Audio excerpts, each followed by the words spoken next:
Bienvenidos a La Semilla Podcast. ¿Cómo está, hermana? Todo bien. Todo bien. Olá a todos também. Né? Sejam todos bem-vindos em nome de Jesus. Espero que as enseñanças a partir deste tema que vamos tratar hoje seja de muita bendição para suas vidas. Sí, bueno, como ya saben, ¿no? Si han leído el título, estamos estudiando Efesios. Hemos ya empezado, ¿no?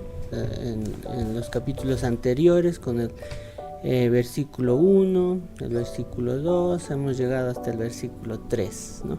El día de hoy vamos a proseguir con el versículo 4 y hasta donde podamos llegar. Entonces, bueno, vamos a comenzar con este estudio de Efesios. ¿Podrías leer el versículo 4 hasta el 6, la parte A, y empezamos a disertar sobre el tema? A ver, la palabra dice así: según nos escogió en él antes de la fundación del mundo, para que fuésemos santos y sin mancha delante de él, en amor habiéndonos predestinado para ser adoptados hijos suyos por medio de Jesucristo, según el puro afecto de su voluntad, para alabanza de la gloria de su gracia. A partir de hoy vamos analisar estos versículos y vamos a ver en estos versículos los elementos de la formación eterna del cuerpo de Cristo, que es la iglesia. Y estos versículos revelan la parte pasada del plan eterno de Dios para formar la iglesia, que es el cuerpo de Cristo. Y primero vamos a ver su plan es expuesto en 7 elementos.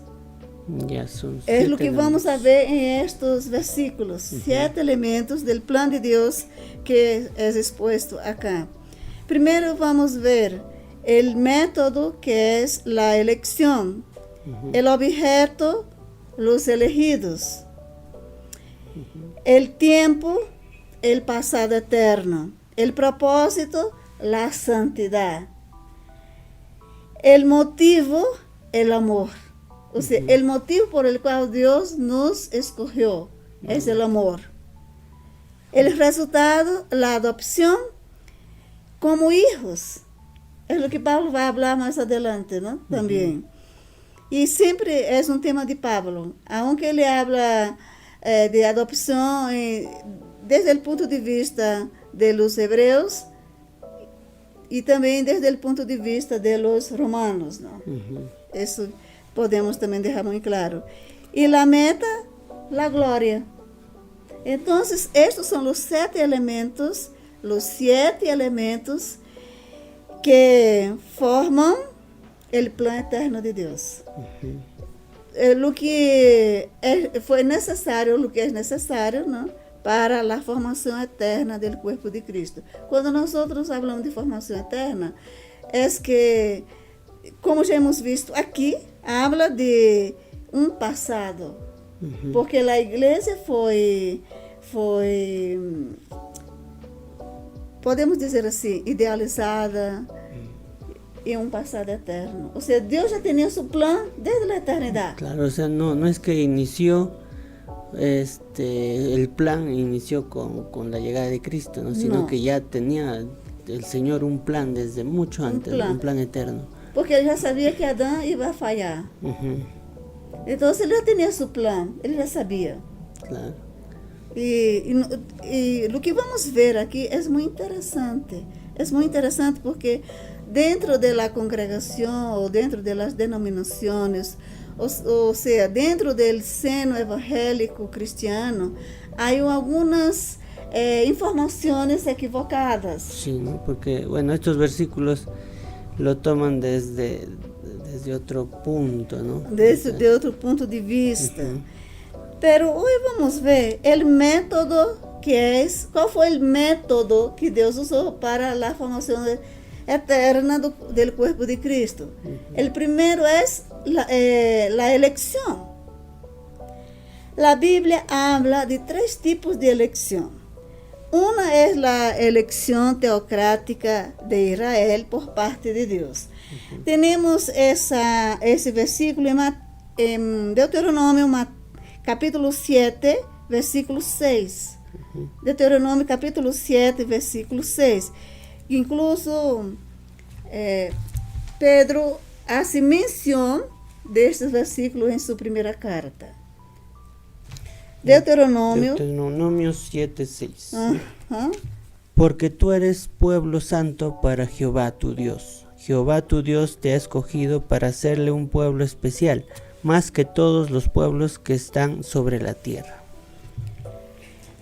Esa elección no tenía nada que ver con la salvación personal. Esto es un error gravísimo, porque tú sabes que Israel vivió 400 años en Egipto. Como esclavos. Cuando él salió, fue rescatado, fue sacado de ahí por intermedio de Moisés. Muchos creyentes creen que esa nación ha sido salvada. Claro. No es eso que nosotros, por ejemplo, muchos piensan que es así, pero no está claro, pero deducimos que ele ha sido salvado. Pero ele não ha sido salvado, não se trata de salvação personal. Haviam sido salvados de uma esclavitud física, Claro. não era espiritual. Porque, Juan, se eles hubieran sido salvados, que necessidade habría de hacer sacrificios cuando entraron en la tierra de Canaán? Claro, o sea, no había motivo, ¿no? Entonces, yo veo que esto también, el pueblo de Israel mismo creía que ellos eran especiales y que ellos ya eran, ya su entrada al cielo estaba comprada, ¿no? Por supuesto, porque ellos no usan mucho esa expresión, sino al reino, ¿no? Claro. Al reino, que ya estaba garantizado. Solo por su nacionalidad. No. Ser libre de una esclavitud, porque muchos países, por ejemplo, Brasil, no sé si acá en Perú, han tenido ese problema de esclavitud, han tenido también, Sí, ¿no? claro, también. Muchos países fueron subjugados por Europa, ¿sí o no? Y hasta hoy, algunos países, las personas viven en una decadencia muy triste, ¿verdad? Claro, Es una especie de esclavitud igual. esclavitud, claro que no es como antes, ¿no? Claro. Pero se ve que es una esclavitud. No tiene su libertad de estar esclavo, ¿sí o no? Claro. Porque ¿qué es lo que hace una persona libre? Es tener libertad, ¿sí o no? Claro. Hacer todo lo que él crea conveniente, ¿no? Entonces, si no tiene esa posibilidad, es una especie de esclavitud también, ¿no? Sí. Si él está privado de su libertad, él es un esclavo.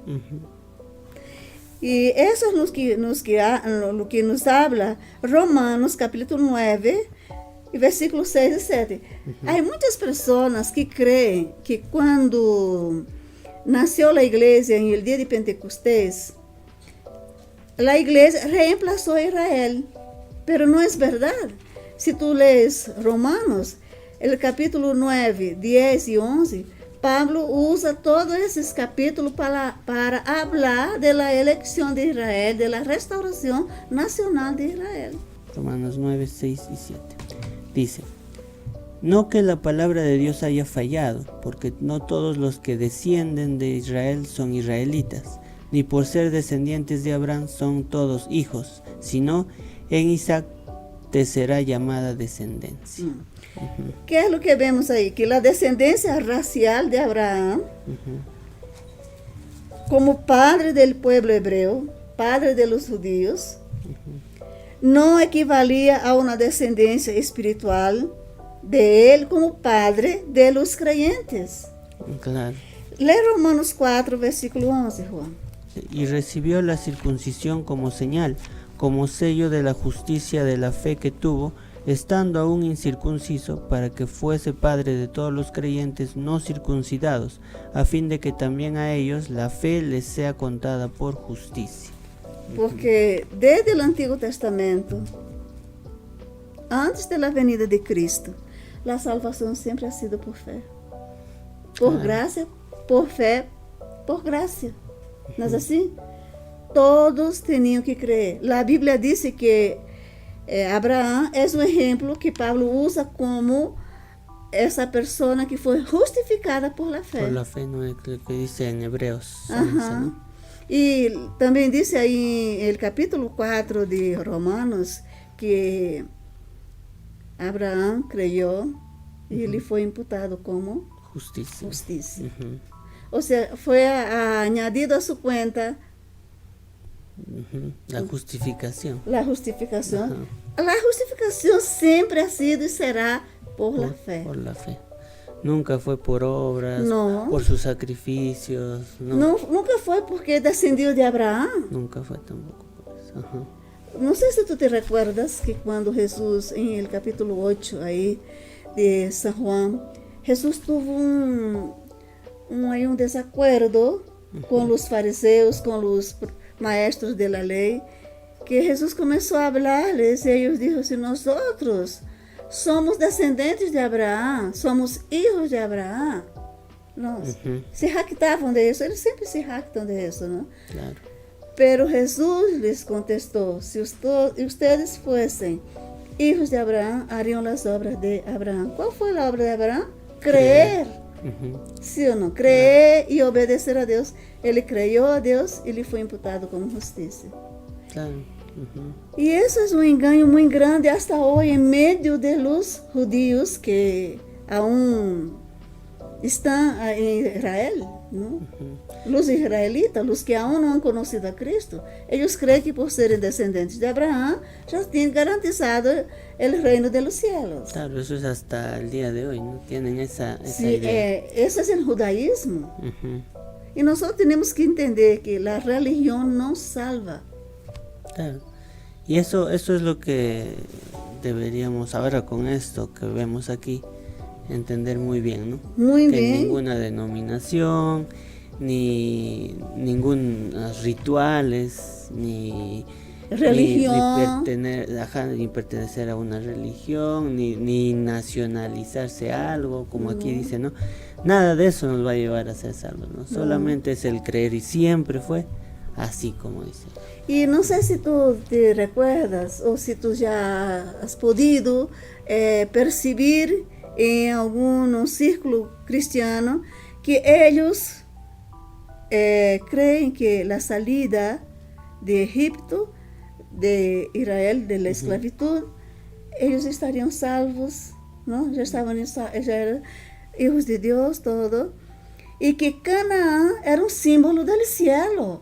Sí, claro, o sea, se enseña mucho eso, ¿no? Pero Claro. no lo es. Ujú. Si Canaán es una figura del cielo, entonces, ¿de qué estamos hablando? Claro, ¿cómo es que cuando han tenido que luchar para ganarse Canaán, Ajá. han tenido que, bueno, hacer muchas cosas, ¿no? Los Entonces, enemigos que ellos tuvieron.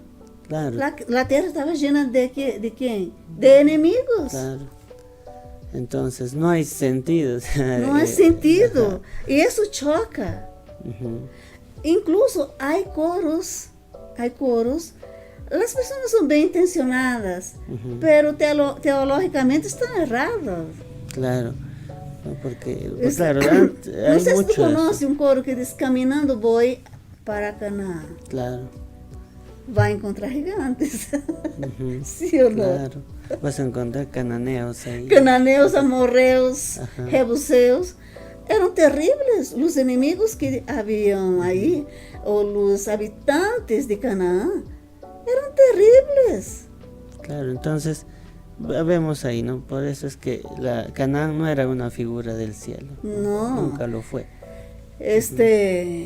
La Biblia dice que sí, Canaán era la tierra que fluye leche Y miel. y miel, pero no se puede ser comparado con el cielo. Era una tierra buena en comparación a Egipto. Claro. En comparación a Egipto.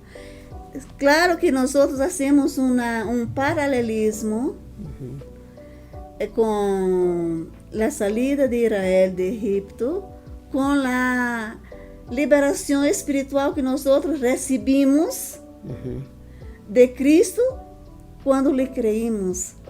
Claro. Ahí hacemos un paralelismo, pero eso no es real. Claro, eso no es real. Es un paralelismo, una figura, mejor dicho, una figura para poder entender mejor, una figura. Israel era esclavo por Faraón. Nosotros éramos esclavizados por el pecado. ¿No? Algunas cosas, ¿no? Pero éramos pecadores. Pablo dice que todos hemos pecado. Y todos estábamos destituidos de la gloria de Dios. De la gloria de Dios.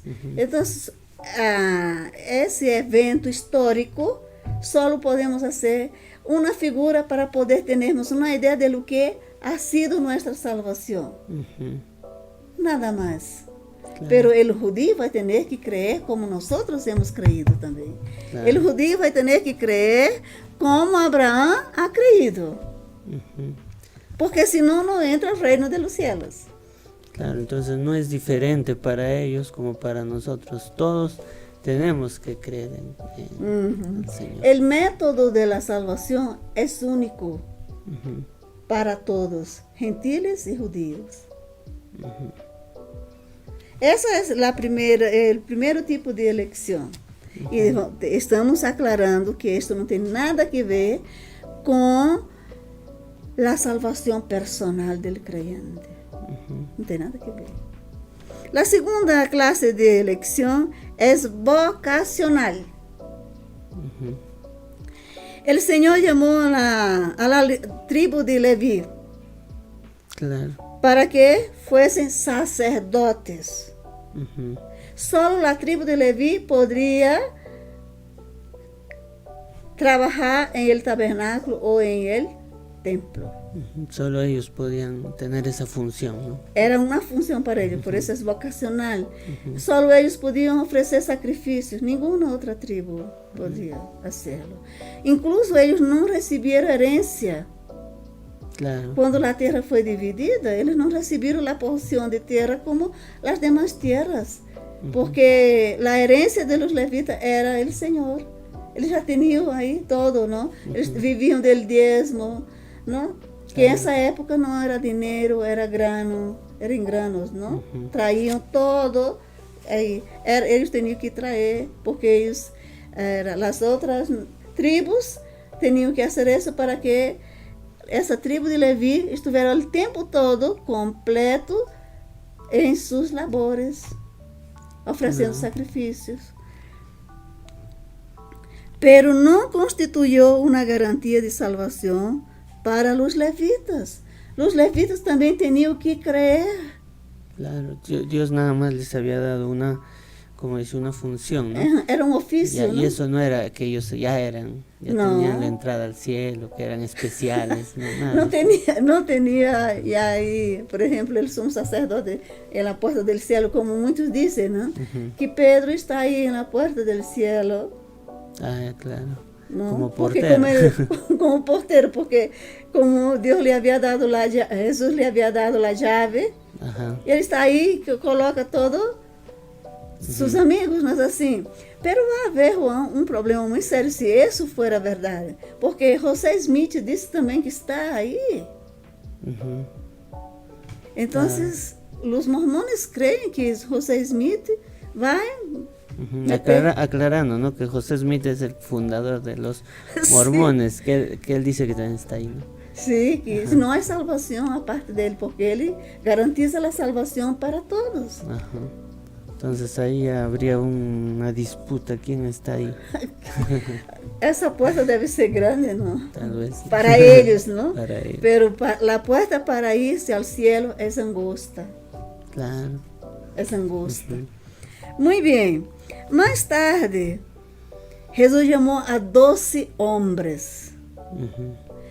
La pregunta es, ¿todos los 12 hombres fueron salvos?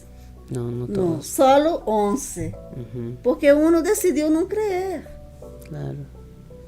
que foi Judas. Ujú, E aí, no aposento alto, quando Jesus estava reunido com seus discípulos, já nos últimos dias de vida de Jesus, podemos dizer hasta momentos, Jesus disse que não todos haviam sido lavados, ou seja, que lavar em el contexto judío, em esse contexto também, e que Jesus usa essa expressão porque todos conheciam essa expressão que era lavar significava que eles haviam se arrependido, arrependimento, lavamento. Quando eles tinham esse ritual de lavamento, estava dizendo, em nosso contexto hoje é arrependimento. Por isso Jesus disse que aquele que não nascer del água e del Espírito não pode entrar em el reino de Deus. Ou seja, quem não se arrepende não pode entrar ao cielo. No llega al cielo. Ujú, Então, Jesus disse que não havia sido lavado. Não todos. Ele não disse claramente. Não todos haviam sido lavados. Ou seja, não todos se haviam arrependido. Não todos haviam sido justificados. Não? claro. Justificados. Muito bem. Depois, vino quem? Pablo. Ujú, Pablo foi salvo, teve um encontro com Jesus no caminho de Damasco, quando estava indo a perseguir, a buscar os crentes, para trazer a Jerusalém, para que fossem apedreados, para que fossem encarcelados. E Deus o escolheu de uma maneira muito especial para que fosse apóstolo a los gentiles. ujú, Pero sua eleição para apóstolo foi depois de sua conversão. claro. Porque primero Jesús se mostró a él y ahí Pablo se dio cuenta, ¿no? Él creyó primero y luego fue encomendado, ¿no? Sim, aí Deus o chamou, Ujú, Deus o comissionou para que fosse apóstolo a los gentiles. ujú, E nós encontramos sua história, não vamos falar porque essa história de Pablo é muito conhecida. Está no capítulo 9 aí de Hechos. Hechos. Hechos. E a terceira, ou o terceiro tipo de eleição, é para salvação, pero para todos. Não é vocacional e não é racial. ujú.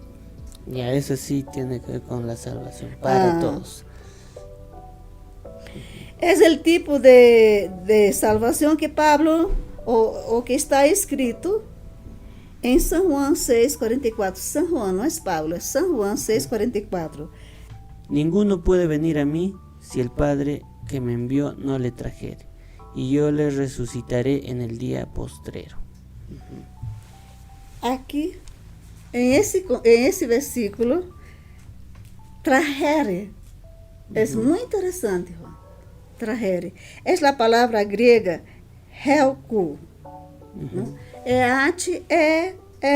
H-E-L-K-U-O com um guião sobre la O. Extrahere. Agora, isto me ha chamado muito a atenção, porque trahere, em nosso idioma, alude a la ideia de uma força irresistível e se empleava em la literatura griega antiga para referir-se, por exemplo, a um homem que sofria um hambre terrível. Um hambre terrível. E se sentia atraído a la comida. ¿Entendes? Imagínate um homem, uma pessoa que está hambriento e vê a comida. Claro, va a tener unas ganas de ir hacia la comida. Claro. E comer hasta que se sacie, não é assim? Claro. Esse é um exemplo. Outro exemplo é es que ellos se referían o aludían, ¿no?, a esta expresión trajere, ¿no?, que es en griego, helco, a las fuerzas demoníacas, que se sentían atraídas a animales. Nosotros conocemos la historia que está en la Biblia, ¿no?, que Jesús, había un chico que estaba endemoniado y se escondía en las tumbas ahí, ¿no? Claro. Y fue salvado por Jesús. Y esa legión salió y se metió en quién? En los cerdos, ¿no? En los cerdos. Entonces, los demonios pueden poseer tanto a animales como a personas. Entonces, esa palabra trajere, es eso que significa. Esa palabra trajere que Juan habla, es eso, ese tipo de fuerza. Es como una atracción muy fuerte, ¿no? Muy fuerte. Otra cosa que queremos aclarar aquí. Hay muchas personas, incluso hay denominaciones que dicen que Dios ha escogido unos para la salvación y otros para la destrucción. Eso no es cierto. Otro día una hermana me habló porque ella tiene una sobrina y ella quiere mucho que su sobrina sea salvada. Y nosotros queremos que nuestros amigos y familias, ¿no?, y familiares también sean salvados. Pero eso se da cuando sucede esa elección. No es que Dios sea malo, es que Dios ya sabe quién le va a creer y quién no le va a creer. No es que Él elija y traiga a los que van a ser salvos y los que no. Él eligió mi familia, eligió la tuya. Ay, el vecino no ha elegido. No, eso es mentira, eso es una enseñanza muy grave. Claro. Así está diciendo que Dios es malo. Tú sabes que Dios es omnisciente. Él lo sabe todo. Él ya conoce quiénes van a llegar, ¿no? Sí, Él ya conoce quién ha de hacer parte del cuerpo de Cristo. Claro. Por si acaso ele vai, eu não sabia que Juan iba a creer en mí. No, nada le toma de sorpresa, ¿sí, amor? Claro, él ya sabía. Nada le toma a Dios de sorpresa. Y la hermana me preguntó, hermana, estoy orando por mi sobrina, pero ¿qué pasa? Deus não pode, assim, obrigá-la. Claro. Era mais ou menos o que ela queria, assim, não era obrigar a hacer algo. Pero Deus já lo ha hecho, ¿sí o no? Claro. Ya ha enviado Jesús. Claro, ahora la salvación está disponible para todos, ¿no? Está disponible. Ahora, es cierto, todos quisiéramos que nuestros familiares, nuestros amigos, todos llegaran a Cristo, pero no depende de ellos mismos, ¿no? Sí, depende de ellos, y eso es lo que nosotros vamos a ver. Y aquí yo tengo una historia que va nos enseñar esa forma como se da la elección. En los cementerios de automóviles se utilizan electroimanes, ¿no? Gigantes para levantar y clasificar parcialmente peças de metal. Tan pronto se activa el imán, una fuerza magnética tremenda atrae todos los metales que estén cerca, pero no tiene efecto alguno sobre otros metales como el aluminio y el cobre. Claro, entonces va a atraer ciertos metales. Claro, hay un poco, da a entender, ¿no? Que bueno, yo entiendo esto, que la atracción que el Señor da, ¿no? O cómo Él atrae, depende de cómo está tu corazón. Si tú de verdad estás dispuesto a seguirlo, ¿no? Si tienes la intención, ¿no? Entonces depende de la naturaleza del hombre, ¿no? Del libre albedrío, porque el hombre fue creado con libre albedrío. ¿No? Dios lo creó. Dios no obliga a nadie a amarle, porque no es amor, ¿no es así, Juan? Claro. Una persona que es obligada a casar con otra, papá y mamá pueden obligarle a casar con esa persona, pero no puede obligarle a amarle. Claro. Entonces, en este mundo, Juan, hay cobre y aluminio que no son atraídos por el amor de Dios. Ese imán es el amor de Dios. Atrae todos os metales. Imagina em um cemitério mecânico aí de automóveis berros, né? Essa peça aí, como buscando todos os metais, né? El electroimán, claro. Y que no va a atraer a todos los metales. Pode atraer menos cobre y aluminio. Claro, es por eso que muchas veces ha sucedido en muchos casos donde se les obliga a ciertas personas a ir a una iglesia, ¿no? Sí. Porque bueno, un familiar va, tal vez tu mamá va y tú vas ya, bueno, a acompañarla, o porque en la iglesia tal vez te dan algo, ¿no? Muchas veces pasa, pero hay gente que ha estado tanto tiempo en la iglesia y después se van, ¿no? Se van.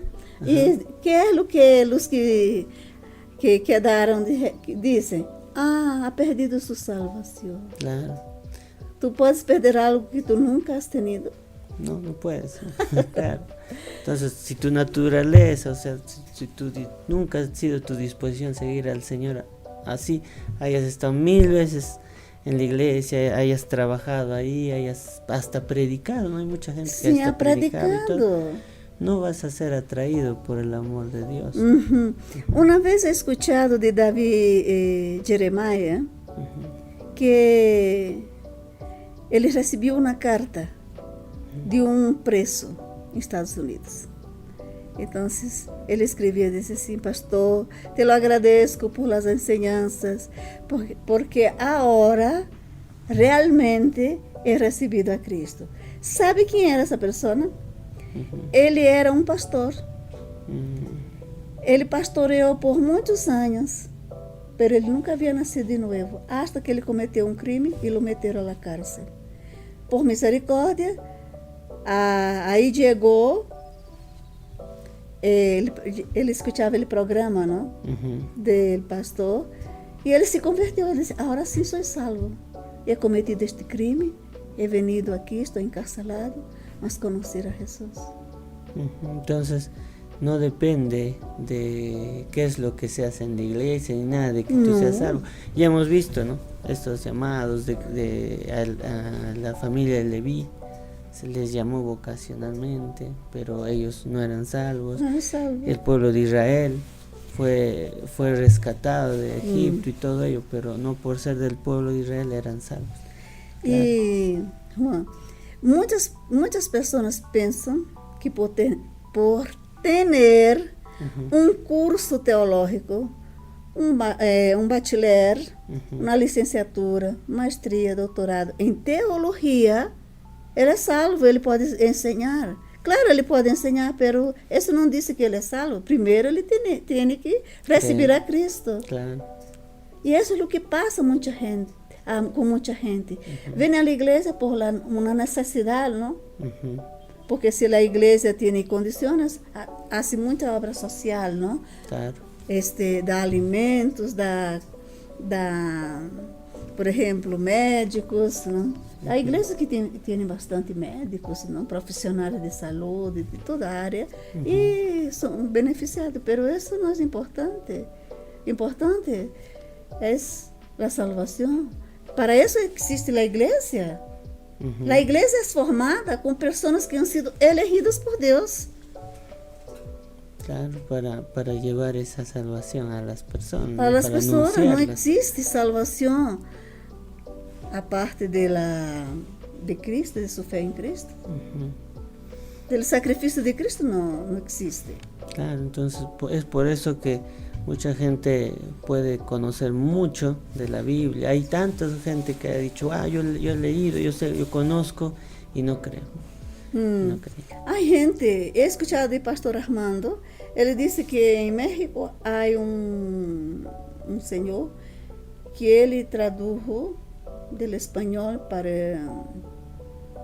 del griego para el español, conoce todo, pero no es salvo. Claro, es que no depende de eso. Entonces, eso es lo que nosotros queremos aclarar aquí. Que la salvación es por gracia, por medio de la fe. Todos que han sido salvados fue este método. Ese método para todos. Y en todo momento, en toda la historia fue así, siempre ha sido así, siempre será, hasta que Cristo regrese. Claro. No hay otra forma. Si los que nos escuchan hoy quieren entrar al reino de Dios, pertenecer a Cristo, ese es el método. Por eso estamos siendo tan repetitivo, hasta parece repetitivo acerca de la elección. Es para que sea aclarado. Nosotros estamos haciendo una exposición bíblica de Efesios para aclarar algunos puntos que están un poco confusos dentro de la iglesia. O que algunas personas no tienen un entendimiento mayor. Entonces, de una manera similar, la voluntad de la elección de Dios atrae de manera irresistible hacia sí mismo, igual a ese irmão, hacia sí mismo, aquellos a quienes Ele ha predestinado o predeterminado amar y perdonar, al mismo tiempo que no tiene efecto sobre los demás. Claro, entonces no es que Dios te haya jalado y dice, ya tú vas a ser salvo, el otro, él no va a ser, no. Sino que ese amor de Dios es algo irresistible, ¿no? Así como el cobre no es atraído por el imán, el aluminio, así muchas personas no son atraídas por el amor de Dios. Eso es así. Entonces ahí, por ejemplo, hay esa palabra que habla de la predestinación, o predeterminado. Predestinado, dicen. Entonces también lo enseñan de que justamente eso, de que Dios ya tiene a quienes va a salvar y a quienes no va a salvar. No, y no es así. No es así, no está hablando de eso. Y cuando he hecho mi práctico de la Jucum, había un chico que él decía, y cuando nosotros íbamos a hacer la parte práctica de nuestro curso teórico, y teníamos que hacer algunas presentaciones. Cuando él se presentaba así: yo soy fulano, el predestinado. Entonces él sí creía en esa esencia. Esa idea. Que ele había sido predestinado. Eu sei que nós outros que estávamos em el grupo e os que nos estavam escutando, não. Entendes? Está mal. Não tem nada que ver predestinação, não tem nada que ver com isso. Claro, porque si no habría... Si no, ¿para qué predicamos? ¿Para qué salimos? ¿Para qué? ¿Y para qué Jesús murió? Claro, ¿para qué? Claro, para ningún sacrificio sería necesario, ya no, si Dios tiene a quienes va a escoger. ¿Para qué Jesús murió en la cruz, sufrió tanto? Tanto, fue humillante, claro, vergonzoso. Entonces, hemos estado viendo aquí el versículo 4, ¿no? De cómo hemos visto de que muchas de las cosas, como pertenecer a una nación, como tener algún cargo, ¿no? Ya hemos visto en los levitas, igual ahora, ¿no? Tener algún cargo, estar en alguna iglesia, poder estudiar, ¿no? Tal vez teología, tener doctorado y todo ello no determina tu salvación, ¿no? Lo único que determina si tú eres salvo o no, ¿no? O decide si tú eres salvo o no, si tú haces caso a ese amor de Dios, ¿no? Si tú rindes tu vida a Cristo, nada más. Entonces hasta aquí vamos a llegar en este programa. Espero que haya sido de mucha bendición.